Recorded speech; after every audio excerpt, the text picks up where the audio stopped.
دوسری جنگ عظیم کے بعد امریکہ اور سوویت یونین اور ان کے حامیوں کے درمیان ایک سرد جنگ کا آغاز ہوا۔ یہ جنگ پولیٹکس، انٹرنیشنل ریلیشن، سائنس اور ٹیکنالوجی اور پوری دنیا پر اپنی برتری اور حکمرانی قائم کرنے کی تھی۔ ان دونوں مخالف ریاستوں نے اپنی فوجی طاقت دکھانے کی غرض سے کئی تباہ کن ہتھیار بھی بنا لیے، جن میں اٹامک بم قابل فہرست ہے۔ سوویت یونین نے جب پہلی بار خلائی تجربات شروع کیے تو یہ زمینی جنگ خلائی جنگ میں بدل گئی۔ 4 اکتوبر 1957 کو سوویت یونین نے سپینٹک 1 کے نام سے دنیا کا پہلا آرٹیفیشل سیٹلائٹ زمین کے مدار میں کامیابی سے چھوڑا، جس کے نتیجے میں امریکہ میں ایک زبردست کھلبلی مچ گئی۔ لہٰذا کئی ناکام تجربات کے بعد آخرکار امریکہ نے 17 مارچ 1958 کو وینگارڈ 1 نامی سیٹلائٹ کو کامیابی سے زمین کے مدار میں چھوڑا، جو آج تک موجود ہے۔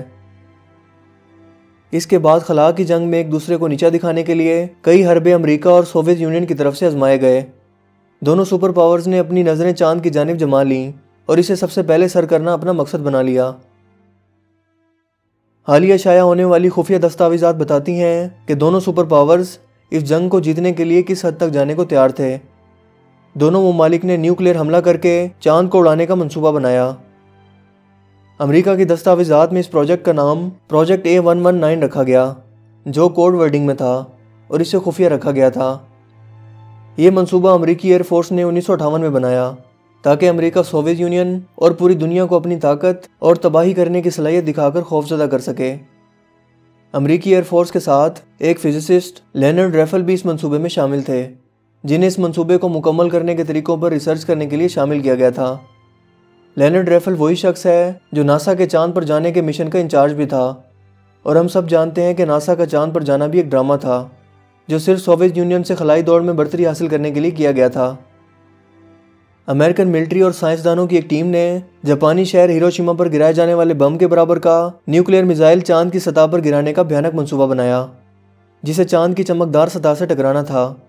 یہ 1.7 کلو ٹن وزنی W25 بم تھا۔ امریکن ملٹری کا خیال تھا کہ اس عظیم دھماکے کے بعد ایک تیز روشنی چاند کی سطح سے نکلے گی، جس کی روشنی کو زمین پر موجود ہر آنکھ دیکھ پائے گی، اور ایک شدید گرد اڑے گی جو اپنے ساتھ روس کی خلائی برتری کے خواب کو بھی لے اڑے گی۔ اس کے ساتھ ساتھ چاند کی سطح کے بھی ٹکڑے کر دے گی۔ مگر در حقیقت اس دور کے کئی بلین نیوکلیئر ہتھیار مل کر بھی چاند کی سطح کو تباہ کرنے کے قابل نہ تھے، یہاں تک کہ آج کے دور کے جدید نیوکلیئر ہتھیار بھی اس صلاحیت سے محروم ہیں۔ اس دوران تحقیقات کرنے والے امریکی سائنسدانوں کا خیال تھا کہ وہ اس میزائل کو 2 میل کی ایکوریسی سے چاند کی سطح پر گرا سکتے ہیں، جس کا نظارہ پوری دنیا میں ہر عام آنکھ سے دیکھا جائے گا۔ مگر اچانک جنوری 1959 کو امریکی ملٹری کے سربراہان کو یہ خیال آیا کہ اس سمجھ سے بالاتر غیر ضروری حملے کے بعد عوام کا شدید رد عمل اور نفرت دیکھنے میں آئے گی، اور امریکہ دنیا میں اپنی رئیس عزت بھی کھو دے گا۔ لہٰذا اس احساس کے بعد پروجیکٹ A119 نامی منصوبے کو بند کر دیا گیا، اور اپنی توجہ خلا میں ہتھیار اور اسلحہ بارود بھیجنے کی بجائے انسانوں کو کسی طرح چاند پر پہنچانے پر مرکوز کر دی گئی، جس کے بعد چاند پر جانے کا ڈرامہ کرنا امریکی حکومت کے لیے مجبوری بن گیا۔ اس A11 نامی منصوبے کی دستاویزات کو 45 سال تک خفیہ رکھا گیا، یہاں تک کہ سن 2000 میں خود لینارڈ ریفل ہی ان دستاویزات کو منظر عام پر لے آیا اور بتایا کہ اس پروجیکٹ کا مقصد چاند کی سطح پر نیوکلیئر حملہ کر کے یہ جاننا تھا کہ خلا اور کم کشش شکل والی جگہ پر نیوکلیئر حملہ کرنے کا کیا نتیجہ ہو سکتا ہے۔ ظاہر ہے یہ جواز محض اس لیے پیش کیا گیا کہ اگر مستقبل میں کسی طرح سے یہ دستاویزات منظر عام پر آ گئیں تو دنیا بھر کی عوام کی طرف سے شدید رد عمل اور نفرت دیکھنے میں آئے گی۔ صرف امریکہ ہی نہیں بلکہ سوویت یونین نے بھی اسی طرز کا ایک منصوبہ بنایا تھا، جسے پروجیکٹ E4 کا نام دیا گیا۔ اس کے مطابق بھی چاند کو ایک نیوکلیئر میزائل سے اڑانا تھا، مگر انہی تحفظات کی بنا پر جو امریکہ کو عوام کی جانب سے تھے اس منصوبے کو مکمل نہ کیا جا سکا۔ دوستو، چاند انسانیت کے زمین پر وجود سے بھی پہلے موجود ہے، اور انسانی زندگی پر اس کے بہت گہرے اثرات ہیں، پھر چاہے وہ رات کی روشنی کی صورت میں ہو یا موسمیاتی تبدیلیوں کی صورت میں یا کشش شکل کی صورت میں۔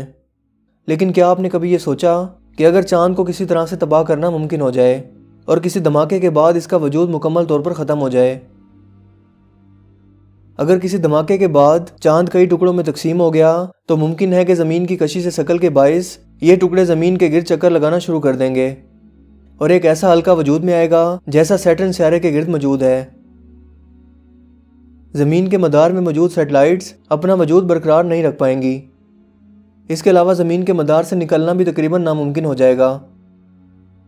خلا میں آوارہ گھومنے والے یہ ٹکڑے میٹرائڈز بھی کہلاتے ہیں، جو زمین کی سطح سے 100 کلومیٹر پر سیکنڈ کی رفتار سے ٹکرا سکتے ہیں اور بے تحاشا تباہی کا باعث بن سکتے ہیں۔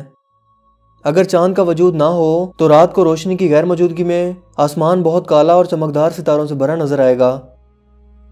اس کے علاوہ آپ کبھی چاند گرہن بھی نہیں دیکھ پائیں گے۔ چاند کی کشش شکل سمندری لہروں کو کنٹرول کرتی ہے، مگر چاند کی غیر موجودگی میں سمندری لہریں بالکل خاموش ہو جائیں گی۔ ان میں کسی طرح کی ہلچل نہیں ہوگی، کیونکہ صرف سورج کی کچھ کشش شکل موجود ہوگی جو تقریباً نہ ہونے کے برابر ہوگی۔ اس کے علاوہ سب سے اہم اثرات زمین کے ایکسس ٹلٹ یا اپنے مدار کے گرد گھومنے پر ہوں گے۔ زمین اپنے گرد گھومنے کے موجودہ زاویہ 23.9 ڈگری سے بڑھ کر 100 ڈگری کی تعداد تک جا سکتا ہے، کیونکہ چاند اپنی کشش شکل کی بدولت زمین کے ایکسس کو کنٹرول کرنے کے لیے موجود نہیں ہوگا، جس کے نتیجے میں زمین پر موسمیاتی تبدیلیاں رونما ہوں گی۔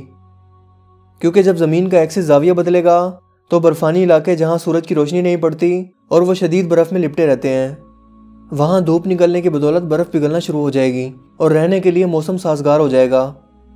برف پگھلنے سے سمندروں کی سطح میں پانی میں اضافہ ہو جائے گا، جن سے سیلاب کا خطرہ ہوگا۔ اسی طرح گرم علاقوں میں دھوپ نہ پڑنے کی وجہ سے شدید سردی اور صحراؤں میں برف باری ہونا شروع ہو جائے گی۔ کیا آپ یہ سوچ سکتے ہیں کہ عرب جیسے گرم علاقے میں موجود کوئی دریا شدید سردی کی بدولت برفانی گلیشیئر کی شکل اختیار کر لے؟ مگر چاند کی غیر موجودگی میں ایسا ممکن ہو سکتا ہے، لیکن اس تبدیلی میں بہت سا وقت درکار ہوگا۔ شاید آنے والے وقت میں انسانیت ایسے تباہ کن ہتھیار بنانے کے قابل ہو جائے جس سے چاند سمیت زمین کے وجود کو بھی خطرہ ہو۔ یقیناً اس وقت خود انسانیت کا وجود بھی زیادہ عرصہ کے لیے برقرار نہیں رہ پائے گا۔